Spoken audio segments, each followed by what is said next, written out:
بسم اللہ الرحمن الرحیم۔ معرکہ موتا۔ موتا اردن میں بلقاء کے قریب ایک آبادی کا نام ہے جہاں سے بیت المقدس 2 دن کی مسافت پر واقع ہے۔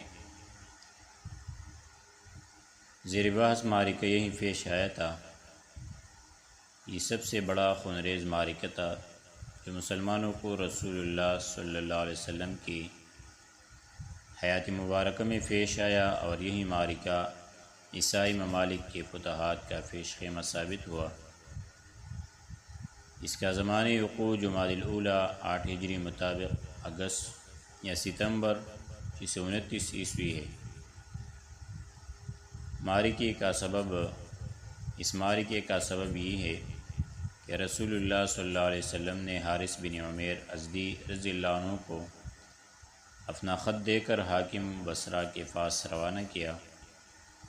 دونوں قیصر روم کے گورنر شلجیل بن عمرو غسانی نے، جو بلقاء پر مامور تھا، گرفتار کر لیا اور مضبوطی کے ساتھ باندھ کر ان کی گردن مار دی۔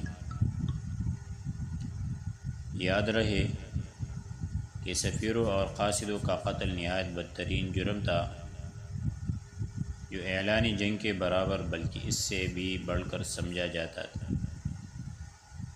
اس لیے جب رسول اللہ صلی اللہ علیہ وسلم کو اس واقعے کی اطلاع دی گئی تو آپ پر یہ بات سخت گراں گزری، اور آپ نے اس علاقہ پر فوج کشی کے لیے 3000 کا لشکر تیار کیا، اور یہ سب سے بڑا اسلامی لشکر تھا جو اس سے پہلے جنگ احزاب کے علاوہ کسی اور جنگ میں فراہم نہ ہو سکا تھا۔ لشکر کے امراء اور رسول اللہ صلی اللہ علیہ وسلم کی وصیت۔ رسول اللہ صلی اللہ علیہ وسلم نے اس لشکر کا سپہ سالار حضرت زید بن حارثہ رضی اللہ عنہ کو مقرر کیا، اور فرمایا کہ اگر زید قتل کر دیے جائے تو جعفر قتل کر دیے جائے تو عبداللہ بن رواحہ سپہ سالار ہوں گے۔ آپ نے لشکر کے لیے سفید پرچم باندھا اور اسے حضرت زید بن حارثہ رضی اللہ عنہ کے حوالے کیا۔ لشکر کو آپ نے یہ وصیت بھی فرمائی کہ جس مقام پر حضرت حارث بن عمیر رضی اللہ عنہ کو قتل کیے گئے تھے، وہاں پہنچ کر اس مقام کے باشندوں کو اسلام کی دعوت دیں۔ اگر وہ اسلام قبول کر لے تو بہتر، ورنہ اللہ سے مدد مانگے اور لڑائی کرے۔ آپ نے فرمایا کہ اللہ کے نام سے اللہ کی راہ میں اللہ کے ساتھ کفر کرنے والوں سے غزوہ کرو، اور دیکھو بدعہدی نہ کرنا، خیانت نہ کرنا، کسی بچے اور عورت اور انتہائی عمر رسیدہ بڈھے کو اور گرجے میں رہنے والے تارک الدنیا کو قتل نہ کرنا، کھجور اور کوئی اور درخت نہ کاٹنا، اور کسی عمارت کو منہدم نہ کرنا۔ جب اسلامی لشکر روانگی کے لیے تیار ہو گیا تو لوگوں نے آ کر رسول اللہ صلی اللہ علیہ وسلم کی مقررہ سپہ سالاروں کو الوداع کہا اور سلام کیا۔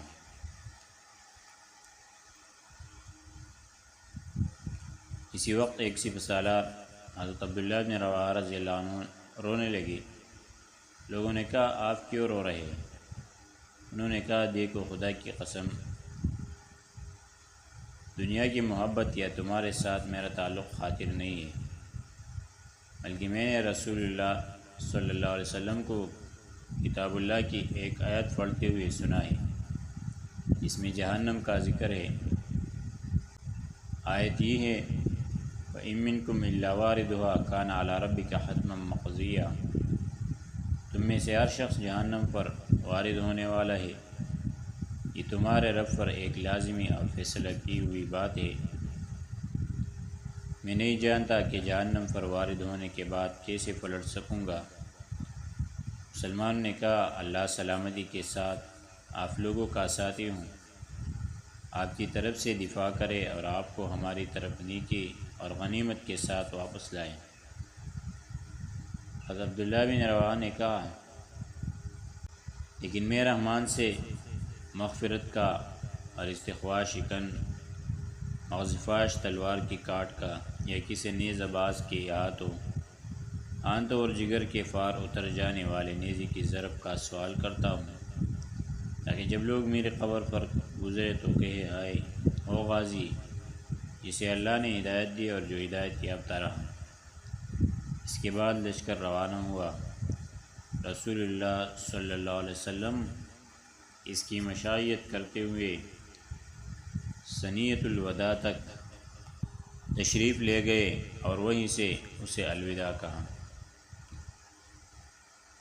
اسلامی لشکر شمال کی طرف بڑھتا ہوا معان پہنچا۔ یہ مقام شمالی حجاز سے متصل شامی اردن علاقے میں واقع ہے۔ یہاں لشکر نے پڑاؤ ڈالا اور یہی جاسوسوں نے اطلاع پہنچائی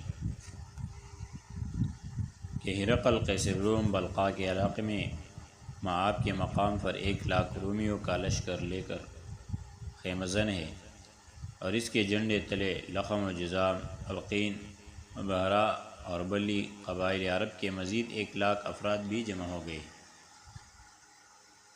مسلمانوں کے حساب میں سرے سے یہ بات تھی ہی نہیں کہ انہیں کسی ایسے لشکری جرار سے سابقہ پیش آئے گا جسے وہ اس دور دراز سرزمین میں ایک دم اچانک دوچار ہو گئے تھے۔ اب ان کے سامنے سوال یہ تھا کہ آئے 3,000 کا ذرا جتنا لشکر 2,00,000 کے ٹاٹے مارتے ہوئے سمندر سے ٹکرا جائے یا کیا کریں؟ مسلمان حیران تھے اور اسی حیرانی میں معان کے اندر دورات غور اور مشورہ کرتے ہوئے گزار دیں۔ کچھ لوگوں کا خیال تھا کہ ہم رسول اللہ صلی اللہ علیہ وسلم کو لکھ کر دشمن کی تعداد کی اطلاع دیں، اس کے بعد یا تو آپ کی طرف سے مزید کمک ملے گی یا اور کوئی حکم ملے گا اور اس کی تعمیل کی جائے گی۔ لیکن حضرت عبداللہ بن رواحہ رضی اللہ عنہ نے اس رائے کی مخالفت کی اور یہ کہہ کر لوگوں کو گرما دیا کہ لوگوں خدا کی قسم، جس چیز سے آپ کترا رہے ہیں یہ تو وہی شہادت ہے جس کی طلب میں آپ نکلے ہیں۔ یاد رہے دشمن سے ہماری لڑائی تعداد، قوت اور کثرت کے بل پر نہیں ہے، بلکہ ہم محض اس دین کے بل پر لڑتے ہیں جسے اللہ نے ہمیں مشرف کیا ہے۔ اس لیے چلیے آگے بڑھے، ہمیں 2 بلائیوں میں سے ایک بلائی حاصل ہو کر رہے گی، یا تو ہم غالب آئیں گے یا شہادت سے سرفراز ہوں گے۔ بالآخر حضرت عبداللہ بن رواحہ رضی اللہ عنہ کی پیش کی ہوئی بات طیف آ گئی۔ غرض اسلامی لشکر نے معان میں 2 راتیں گزارنے کے بعد دشمن کی جانب پیش قدمی کی اور بلقاء کی ایک بستی میں جس کا نام مشارب تھا، ہرقل کی فوجوں سے اس کا سامنا ہوا۔ اس کے بعد دشمن مزید قریب آ گیا اور مسلمان موتا کی جانب سمیٹ کر خیمہ زن ہوئے۔ پھر لشکر کی جنگی ترتیب قائم کی گئی۔ مئی نفر قطبہ بن قتادہ اور زریم مقرر کیے گئے اور مئی سرفر عباد بن مالک انصاری رضی اللہ عنہ۔ اس کے بعد موتا ہی میں فریقین کے درمیان ٹکراؤ ہوا اور نہایت تلخ لڑائی شروع ہوئی۔ 3,000 کی نفری 2,00,000 ٹڈی دل کے طوفانی حملوں کا مقابلہ کر رہی تھی۔ عجیب و غریب معرکہ تھا، دنیا پھٹی پھٹی آنکھوں سے دیکھ رہی تھی۔ لیکن جب ایمان کی بادی بہاری چلتی ہیں تو اسی طرح کے عجائبات ظہور میں آتے ہیں۔ سب سے پہلے رسول اللہ صلی اللہ علیہ وسلم کے چہیتے حضرت زید بن حارثہ رضی اللہ عنہ نے عالم لیا اور ایسے بھی جگری سے لڑے کہ اسلامی شہبازوں کے علاوہ کہیں اور اس کی نظر نہیں ملتی۔ وہ لڑتے رہے یہاں تک کہ دشمن کی نظر میں گد گئے اور جام شہادت نوش فرما کر زمین پر آ رہے۔ اس کے بعد حضرت جعفر رضی اللہ عنہ کی باری تھی۔ انہوں نے لفق کر جھنڈا اٹھایا اور بے نظیر جنگ شروع کر دی۔ جب لڑائی کی شدت شباب کو پہنچی تو اپنے سرخ سیاہ گھوڑے کی پشت سے کود پڑے، کوچے کاٹ دی اور وار فروار کرتے اور روکتے رہے، یہاں تک کہ دشمن کی ضرب سے دانا ہاتھ کٹ گیا۔ اس کے بعد انہوں نے جھنڈا بائیں ہاتھ میں لے لیا اور اسے مسلسل بلند رکھا، یہاں تک کہ بایاں ہاتھ بھی کاٹ دیا گیا۔ پھر دونوں باقی ماندہ بازو سے جھنڈا آغوش میں لے لیا اور اس وقت تک بلند رکھا جب تک کہ خلعت شہادت سے سرفراز نہ ہو گئے۔ کہا جاتا ہے کہ ایک رومی نے ان کو ایسی تلوار ماری کہ ان کے دو ٹکڑے ہو گئے۔ اللہ نے انہیں ان کے دونوں بازو کی عوض جنت میں دو بازو عطا کیے جن کے ذریعہ وہ جہاں چاہتے الٹے ہیں، اسی لیے ان کا لقب جعفری طیار اور جعفری ذوالجناحین پڑ گیا۔ طیار معنی اڑنے والا اور ذوالجناحین معنی دو بازو والا۔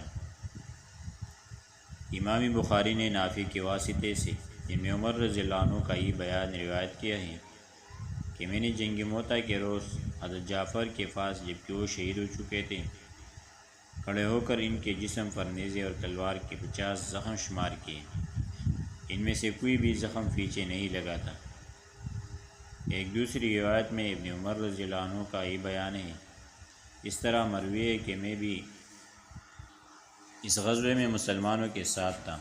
ہم نے جعفر بن ابی طالب کو تلاش کیا تو انہوں نے مقتولین میں پایا اور ان کے جسم میں نیزے اور تیر کے 90 سے زیادہ زخم پائے۔ نافع سے عمری کی روایت میں اتنا اور اضافہ ہے کہ ہم نے یہ سب زخم ان کے جسم کے اگلے حصے میں پائے۔ اس طرح کی شجاعت و بصالت سے بھرپور جنگ کے بعد جب حضرت جعفر رضی اللہ عنہ بھی شہید کر دیے گئے تو اب حضرت عبداللہ بن رواحہ رضی اللہ عنہ نے پرچم اٹھایا اور اپنے گھوڑے پر سوار آگے بڑھے اور اپنے آپ کو مقابلے کے لیے آمادہ کرنے لگے، لیکن انہیں کسی قدر ہچکچاہٹ ہوئی، حتیٰ کہ تھوڑا سا گریز بھی کیا، لیکن اس کے بعد کہنے لگے، اے نفس قسم ہے کہ تو ضرور مد مقابل اتر، خواہ ناگواری کے ساتھ خواہ خوشی خوشی، اگر لوگوں نے جنگ برپا کر رکھی ہے اور نیزے تان رکھے ہے تو میں تجھے کیوں جنت سے گریزہ دیکھ رہا ہوں۔ اس کے بعد وہ مقابل میں اتر آئے۔